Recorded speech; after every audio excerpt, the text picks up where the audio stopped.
Hi, I am Bill Hodges, and this is Spotlight on Government. We have with us today April Griffin. April is the chairman of the Hillsborough School Board. April, I'm so glad to have you on the air with us. Thank you. Thank you for having me. You know, I ask every person in political office the same question to get started with. Why do you put yourself through this? Because I want to make a difference. I know that sounds cliche, but that's why I got involved. I started out in politics probably close to 20 years ago now that Really? I think about it. You were a child. Thank you. But I was just volunteering for other campaigns. I was helping people that I thought were good people get elected to office and represent me and my family. And all the while people kept saying to me, well, when are you going to run? When are you going to run? And I had personal things that I had to do in my life, was dealing with some very ill family members and being their healthcare advocate and doing what I was supposed to do as a daughter and a granddaughter, and did that. And then one day, having a bowling time with Susan Valdez, who's currently on the board, she let me know that one of the school board members was getting ready to retire. And it felt like the perfect time to make my move and to run for office. I had 2 kids in school. I'd been involved with the PTA. Had been a business owner. So I wanted to bring a different perspective. I'm also not a traditional graduate per se, so I wanted to speak out for people who were more like myself. I think it's a very important point you made. I look back at what I've talked to you earlier off the air about, and you really do some non-traditional things. Your life has been kind of non-traditional. You started out in Georgia? Well, I was born in Tampa. My family is from Georgia. They're from Georgia. Yeah, Okay. my whole family is from Georgia. My grandmother moved here in the 50s and actually worked for the school district for 30 years. Really? At Hillsborough High School in the lunchroom, and retired from Hillsborough High School. So I have always spent my time in Hillsborough County schools too. But yes, I have taken a very untraditional route in my life, and I'm very happy that I did, because I feel like it's led me to where I am. So what do you believe is the things that have most influenced your ability to be a productive school board member? And I believe you to be one. So what do you think of the things that build up to that? And I appreciate the compliment. Thank you. My ability to have difficult conversations, I think, and not being afraid to maybe hurt somebody's feelings. And I don't want to hurt people's feelings. That's never my intent. But I think that a lot of people shy away from crucial conversations, and I've never been one to do that. And that's how I was raised by my grandmother and my mother, to speak power to truth, or truth to power. Truth to power. Yes, truth to power. And I even raised my kids to do the same thing, although I didn't realize what I was doing until they became teenagers. But they're turning out okay. It's awful when they turn your words back on you, right? Exactly, because I was that power that they were speaking truth to for a little while there. And they've definitely turned into fine young men, though. I've seen them grow.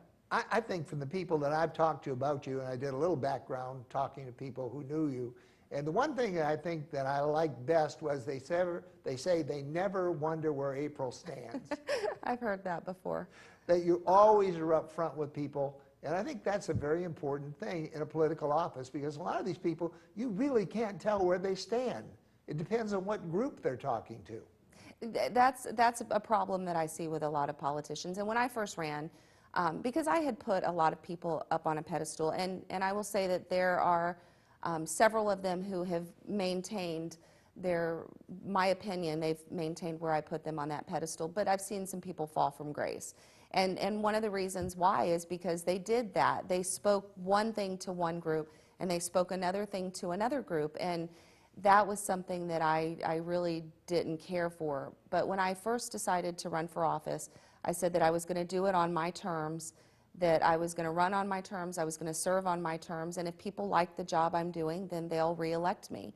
And if they don't... Somebody liked it because you became chairman of the school board. Well, that happens for all of us eventually. But you stick around long enough? If you stick around long enough, essentially. But I was reelected in 2010 by a pretty pretty good margins. So I felt like the people did like what I was doing in the job that they elected me to do. Now, you had a marketing background, you said. You had a marketing company. Is that something too, bringing the ability to market what you do and what the school board does to the people? I think that politics is marketing. It's just knowing your audience, knowing your target audience, knowing what people are interested in. Certainly is. When you speak to people, when you listen to what they have to say, 9 times out of 10, it's listening and then giving them the facts that you have. But I have people change my mind all the time, too. As much as I am firm in some of my beliefs, and you're not going to move me on some of my core values, I am very open to hear what people say, and I'm very willing to admit that I'm wrong. If someone has a different opinion or knows different facts than I know, I always say, change my mind. Let's have a conversation. You know, I'm a great believer in lifelong learning, continuing to learn and to grow. And I've got 3,300 friends on Facebook, and we constantly are challenging each other from literally all over the world. Right. And that's my way of growing. But you're continuing to go back to school. I am. I will finish my degree this year in organizational studies with a concentration in public policy. And I can't even tell you almost how serendipitous it's been, the degree plan that I'm on with the lessons that I'm learning and the work that I'm doing. And both the work that I'm doing and the lessons that I'm learning in school have just really crossed over and helped me, I believe, to become a better school board member. Yeah, I just think it's so important that people look at learning and say, well, I've got a degree. I got my degree back 20 years ago. What they learned 20 years ago probably doesn't even fit today. No, most things And don't. if you'd have taken a degree years ago in something else, it probably wouldn't be in what you're doing today. So this is fresh information you're getting on this particular degree. Well, if you look at the statistics, most people who go to college, and that is a very small percentage of the high school graduates go on to college. And I've done the math, and I can send you the citations on everything. But only about 16% of our population graduates from high school, goes on to college, and graduates within 5 to 6 years with a degree. And even those that graduate with a degree, most of them are not even working within their degree field. So, you know, I think that everybody has to walk their own path, and I'm very, very happy with the path that I've walked. And I really feel like they have complemented each other. My career has complemented my education, and my education has complemented my career. Yeah, I was 17 when I graduated, just barely 17. I had no business going on to college, none whatsoever. And I had a .9 at the end of the first year on a 4-point scale. Now that's not good, and I was sure my dad was going to really have me, so I joined the Air Force and got out of there before he got my grades. Probably smart of you. But the fact was, once I went out into the real world and I started working in the real world, I realized that I needed the additional education. Right. And I was lucky to have mentors, people like yourself, that will reach out and say, hey, come over here, look at this, try this, learn this. And having someone like yourself in a school board position, I think is very important. Because as you point out, you recognize that a lot of these kids are never going to get a college degree. Or they may get it down the road, and that's what I tell them too. I always say, if I can do it, you can do it. And I've had those conversations with auditoriums full of kids, or one-on-one with kids. And I always said that I did not want to hide who I am, because I firmly believe that anybody can make the decision to go on and better themselves. And honestly, I'm a much better student now. I feel like I'm a pretty good student. I'm a sponge when I walk into the classroom. I'm paying for this education now. So that did make a difference when I went back. It makes a huge difference. So I want as much knowledge from that experience as I can get. And I know for a fact that I am a much better student today than I would have been if I would have followed what they call the traditional path, which, when you look at the statistics, is not really the traditional path. Well, you see the application to what you're learning today. Oh, definitely, yeah. If you've never been out there into the business world, you've never been into the world of people, you don't really see that application at 17. But once you start going out, you say, well, I needed this, I need that. And there's still classes in college that I have no idea why they made me take them, but I had to, and I've got them. But the fact is, it's a traditional thing to go on to college, but maybe it's not the best thing. For some it is, and for some it's not.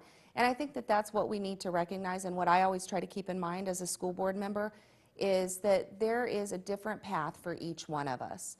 And if we listen to the students, they're going to tell us what it is that they want to do. There's some kids who love working with their hands, and they are just absolutely amazing at going on and doing something like being a diesel mechanic or an artist or whatever it is that their voice tells them that they want to do. So I love your career centers. Oh, we have amazing career centers. Your South County, I'm not as familiar with the others, but I've been down to the South County. In fact, I've had them on the air with me. And that South County, if you've never been down, you ought to talk with some of those people and go down and find out what all they do down there. That Culinary Institute they have down there is outstanding. They have a variety of other things, the small engine repair, the auto mechanics, all these things, where kids actually leave school and they've got a trade and they can go out and do some work. They're amazing. And I've got one a couple blocks from you that I can take you to and show you as well that is absolutely... I'll take you up on that. Call me. I'm not even kidding. We have got some amazing career centers. We're also doing a lot in our regular high schools too with career pathways. And I serve on a statewide board for career pathways.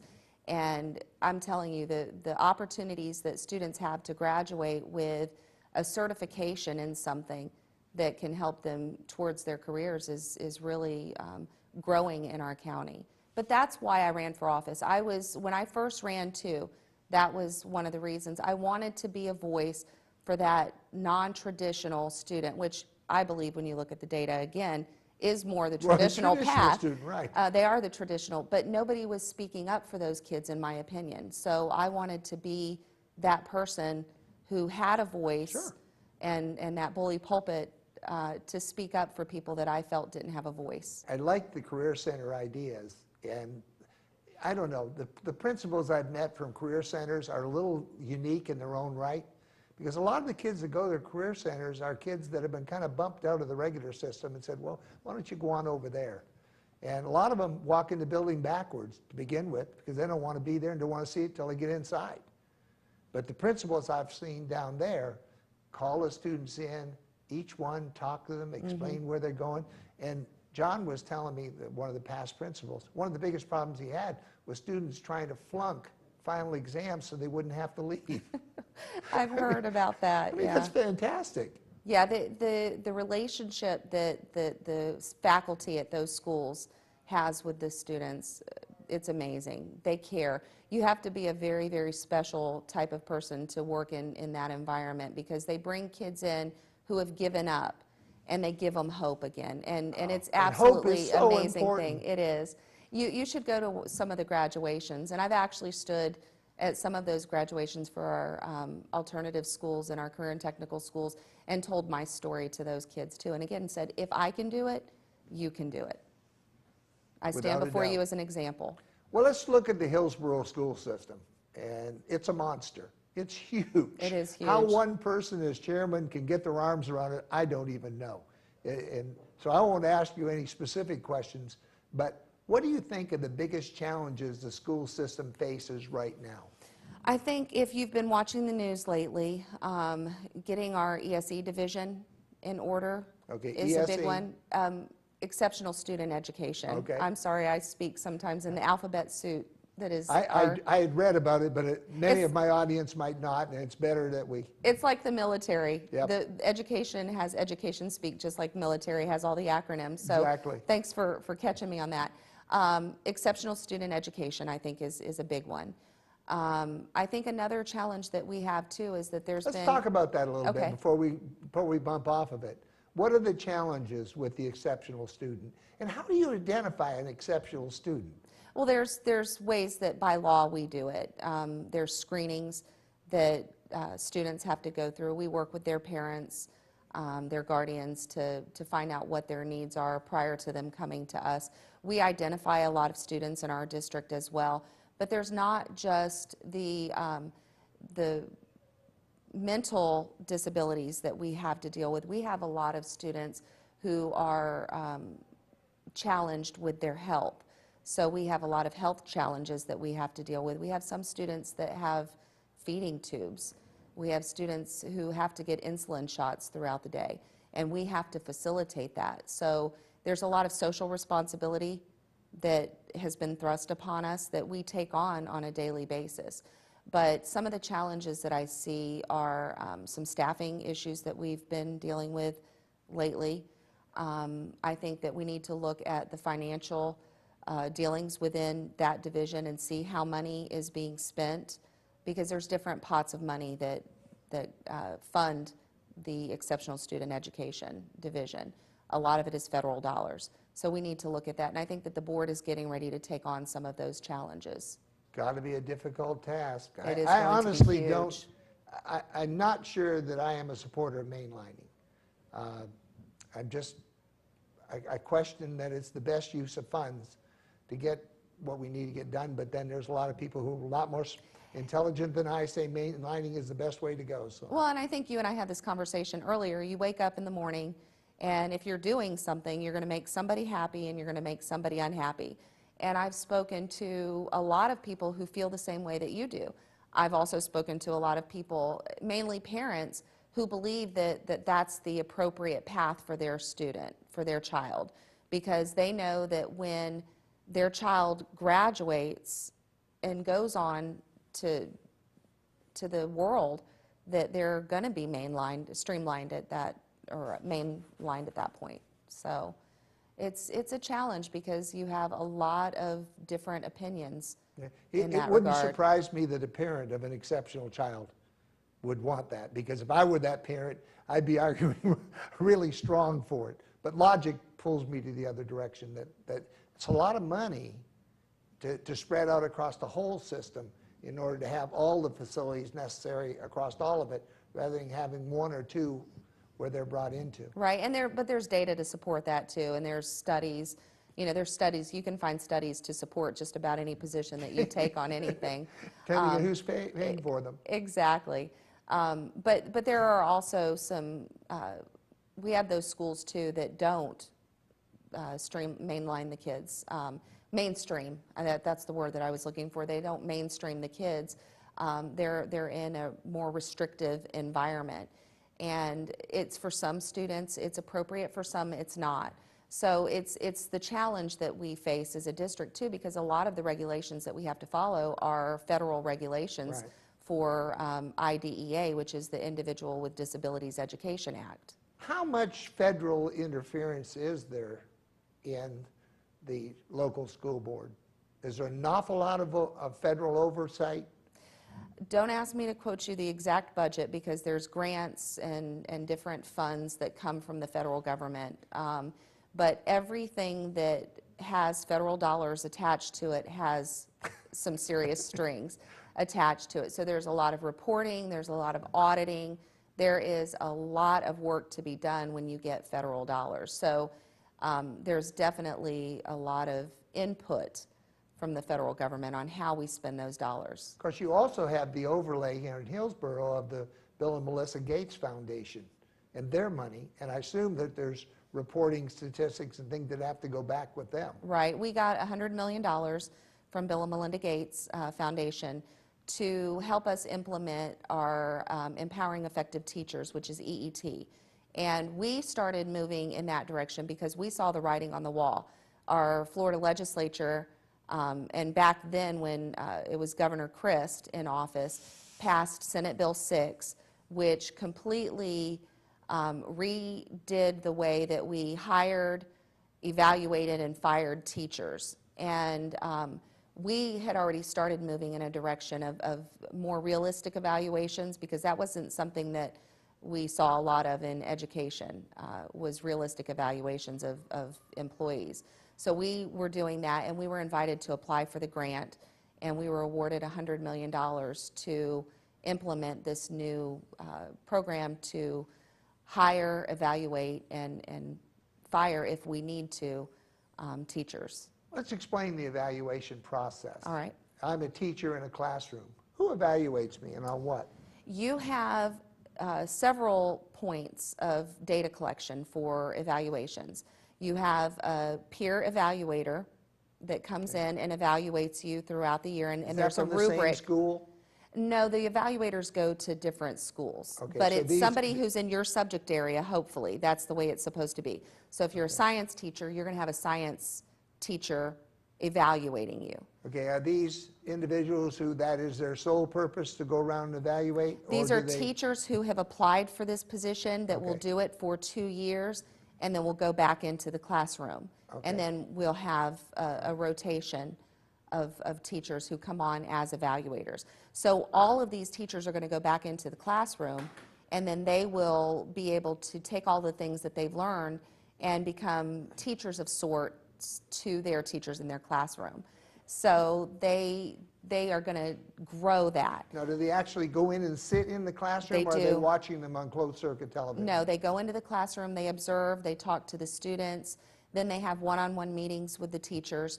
Another point of data collection for the evaluation is the principal's evaluation. So they have a say-so in the evaluation as well. And the principal also does evaluate or observations and goes in and then talks to the teachers. There is also what we call a value-added piece, which takes into account the test scores, what kind of disabilities the student has, how many days absent the student has been. There's all of these other factors that come into the tabulation of the evaluation. It's a very complicated formula. I'm a great believer in 360 evaluation. Oh, yeah. Do they have a way of evaluating? If I walk into any company and I say, all right, I want to name 3 people in this company that are ineffective, the people in the company can tell me best who are the most ineffective. I would think that the teachers in the school asked that same question, could tell me which teachers are ineffective and which ones are the better teachers. Well, they're Is there any- evaluators. On the teachers, there is some student input as well. So Okay. who they have contact with. And I actually brought up 360 evaluations to our superintendent many years ago. We are starting to do that with our principals now, too. They're going through a whole process of redoing the principals' evaluations as well. But we got another grant that the principals are going through a whole training as well and redoing their evaluations. And it is more of a 360 with the principals. We're getting input from the community, because one of the things that we look at with principals as well is what kind of relationship do they have with the community. So they can create partnerships for businesses to come into the community, and that's going to be part of it as well. But the teachers, the parents, and the students, and the staff at the school, the lunchroom ladies or the bus drivers, will all have input into a principal's evaluation. I do seminars all over the world. That's what I've done for the past 40 years. And management subjects, a variety of things. And one of the best things I did this year, I want everybody out there to listen, is I went to the Great American Teach-In. I had more fun. I had 2 classes. The kids were great. They were wonderful. They asked great questions. The teachers were great too. And I have to encourage you, when that Great American Teach-In comes along again, get active. And I would hope that your senior staff are out there recruiting people to come. We do a lot of recruiting through SERVE. That's another organization that goes out there and helps us. The Education Foundation is helping us with that. You sitting here spreading the word about it too. It is an amazing program, and so many kids will decide on that day what they want to be when they grow up. A lot of kids really make that decision on that day that that's what they want to do. I was a little bit, I've faced drunk salesmen and all kinds of different people, but I was a little bit nervous about walking into that classroom with these kids thinking, what do I have to say that they're going to want to really hear at that point? But they were so gracious, and they asked so many intelligent questions that it turned out I came home and told my wife, I said, this is fabulous. I hope they let me go back, because it's a great thing to do. We've got about 3 minutes to go, and I've asked you a lot of questions and asked you the things I want to know. Is there one thing, or maybe a couple of quick things, that you'd like to tell us that you want us to know? I want people to know that the first thing that I think about, and I know that a lot of our board members think about, I can't speak for everyone, but a majority of our board members think about the kids first when we're making decisions. I know that every decision that I make, my first question to myself is, how will this benefit the kids? What will the kids get from this? And then I think about the teachers and the taxpayers of this community. But that's to go on to this as well, I also believe that we have a great role in this community as educators. Not only are we educating the children in this community to go out and be first responders, or to work at the bank, or to work at the grocery store, or to be doctors or lawyers, or to be the next leaders in our community, we are also the largest employer in this county. And I know that our role in the economic engine is huge. And when we started going through a lot of our cuts, we've cut over $200 million out of our budget since I've been on the board. We have not laid off one employee. And I think that that is a really big deal. Yeah. And I hope that people understand that we thought about, I know I did, thought about what would happen if we started laying people off, the huge impact that it would have on our economy. So when I do my job too, aside from thinking about the kids, I also think about what our students are doing for our community as a whole. Sure. Are we graduating students who are ready to go into the world to become tax-paying citizens? And that's the most important thing you That can is do one without of the it. most important You know, things. we're down to a minute, and I don't want to be remiss in this. You have been, I've been on the air for 13 years here, and you have always been a great supporter of public access television. And from my heart and from the whole station, thank you so much for all you've done for us. Thank you. I actually started out my public service as someone who was an advocate for public access on the Cable Advisory Committee many years ago. And you chaired that committee, I believe. I did chair at it one point, did you a not? long time ago. During one of the roughest times. During some very, very rough times, I might add. And defended the First Amendment very eloquently. I'm really appreciative of what you did, and I want you to know the station hasn't forgotten it. Thank you very much. Ladies and gentlemen, I'm Bill Hodges, and this is Spotlight on Government. April Griffin has been with us today. She is the chairman of the school board, Hillsborough County, and it's a huge job that she has, and for taking a little bit of time out of your day, I really appreciate it, April. I hope you'll come back, because there's so many more things we didn't get a chance to talk about. So will you come back with me? I would love to come back, Bill. Thanks for having me. I All right. really enjoyed it. We'll have you. I'm Bill Hodges. You're unique, you're special, you're great. Tell yourself so often, because you are, you know. And we'll see you on the next Spotlight on Government.